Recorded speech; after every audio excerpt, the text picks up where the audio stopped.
ఒక ప్రశాంతమైన అడవిలో చెరువులో టిమ్మీ అనే చిన్న తాబేలు ఉండేది. టిమ్మీ రోజు మొత్తం ఆడటానికే ఇష్టపడేది.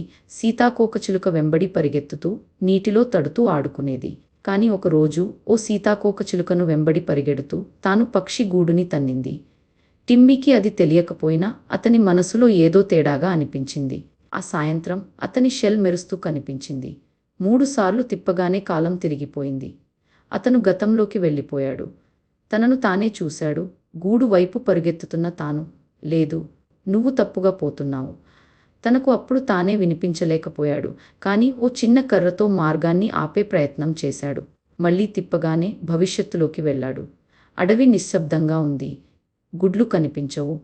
పక్షి ఒంటరిగా కూర్చొంది. దాని కళ్ళలో దిగులు కనిపించింది. టిమ్మీకి ఇప్పుడు స్పష్టంగా తెలుసు. అతను తన కాలానికి తిరిగి వచ్చాడు. ఈసారి భిన్నమైన మార్గాన్ని ఎంచుకున్నాడు. గూడు సురక్షితంగా ఉంది. గుడ్లు మొలిచాయి. చిన్న పక్షులు ఆనందంగా ఉన్నాయి.